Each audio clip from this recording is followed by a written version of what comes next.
नमस्कार, आप देख रहे हैं जन भावना टाइम्स और मैं हूं आपके साथ पारिजात। कांग्रेस नेता और पूर्व क्रिकेटर नवजोत सिंह सिद्धू को सुप्रीम कोर्ट से तगड़ा झटका लगा है। 34 साल पहले के एक रोड रेज मामले में उन्हें 1 साल के सश्रम कारावास की सज़ा सुनाई गई है। सुप्रीम कोर्ट ने मामले में अपना पुराना आदेश बदल दिया है। इससे पहले सिद्धू को सिर्फ 1000 रुपये जुर्माने की सज़ा मिली थी। रोड रेस का यह मामला 1988 का है। तब सिद्धू के हाथों पिटाई के बाद एक बुजुर्ग की मौत हो गई थी। जिस शख्स की मौत हुई थी उसके परिवार ने रिव्यू पिटीशन दायर की थी। अब उस पर सुनवाई करते हुए कोर्ट ने सिद्धू को 1 साल के कठोर कारावास की सजा सुना दी है। आईपीसी की धारा 323 के तहत नवजोत सिंह सिद्धू पर 34 साल पहले एक केस दर्ज हुआ था। इसमें अधिकतम 1 साल की सज़ा हो सकती है। कोर्ट के इस फैसले के बाद सिद्धू को अब पंजाब पुलिस अपनी कस्टडी में ले सकती है। हम आपको बताना चाहेंगे, मृतक के परिवार ने सिद्धू पर आईपीसी की धारा 304 के तहत मामला दर्ज करने की मांग भी उठाई थी, जिसे सुप्रीम कोर्ट ने खारिज कर दिया। पंजाब के पटियाला में 1988 में हुई इस घटना में गुरनाम सिंह नाम के शख्स की मौत हो गई थी। सिद्धू और उनके दोस्त कंवर सिंह संधू को पंजाब हरियाणा हाईकोर्ट ने गैर इरादतन हत्या का दोषी मानते हुए 3 साल की सज़ा दी थी। लेकिन जुलाई 2018 में सुप्रीम कोर्ट ने संधू को पूरी तरह बरी कर दिया, जबकि सिद्धू को सिर्फ मारपीट का दोषी माना और सिर्फ 1000 रुपये के जुर्माने की सज़ा दी। अब ये जानना भी ज़रूरी है कि आखिर 34 साल पहले ऐसा क्या हुआ था जिसमें सिद्धू को अब 1 साल की कैद की सज़ा सुनाई गई है।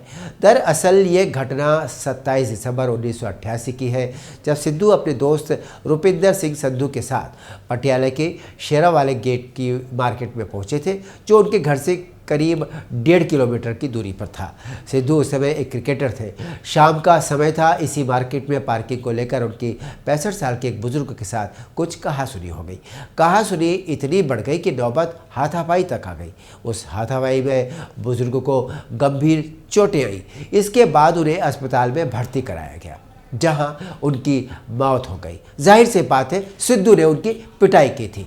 बाद में रिपोर्ट में आया कि उनकी मौत हार्ट अटैक की वजह से हुई। सिद्धू और उनके दोस्त संधू पर गैर इरादतन हत्या का मामला दर्ज हुआ। सेशन कोर्ट में केस चला और 1999 में सेशन कोर्ट ने केस को खारिज कर दिया। साल 2002 में पंजाब सरकार ने सिद्धू के खिलाफ हाई कोर्ट में अपील की। तब तक सिद्धू सक्रिय राजनीति में उतर चुके थे। 2004 के लोकसभा चुनाव में उन्होंने अमृतसर सीट से बीजेपी के टिकट पर चुनाव लड़ा और जीत भी हासिल की। साल 2006 में सिद्धू के खिलाफ हाई कोर्ट का फैसला आया और कोर्ट ने सिद्धू और संधू को दोषी ठहराया और दोनों को 3 साल की सज़ा सुना दी। साथ ही 1 लाख रुपए का जुर्माना भी इन दोनों पर लगाया गया। इसके बाद सिद्धू ने लोकसभा से इस्तीफा दे दिया। उसी साल 2006 में हाई कोर्ट के फैसले को सुप्रीम कोर्ट में चुनौती दी गई। सिद्धू की ओर से अरुण जेटली जैसे बड़े वकील ने केस लड़ा। सुप्रीम कोर्ट ने हाई कोर्ट के फैसले पर रोक लगा दी। 15 मई 2018 को सुप्रीम कोर्ट ने धारा 323 के अंतर्गत दोषी पाया सिद्धू को, लेकिन गैर इरादतन हत्या के अंतर्गत उनको दोषी नहीं पाया। इसमें सिद्धू को सिर्फ जुर्माना लगाया गया, सजा नहीं दी गई और उनको बरी कर दिया गया। 12 सितंबर 2018 को सुप्रीम कोर्ट रिव्यू पिटीशन पर सुनवाई के लिए तैयार हुआ। फिर से रिव्यू पिटीशन दायर किया गया।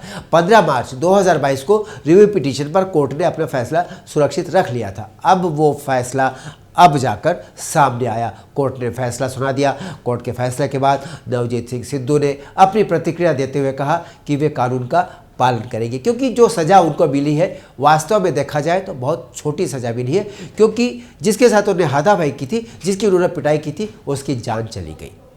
फिलहाल हम आपसे लेंगे अनुमति। देखते रहिए जन भावना टाइम्स। नमस्कार।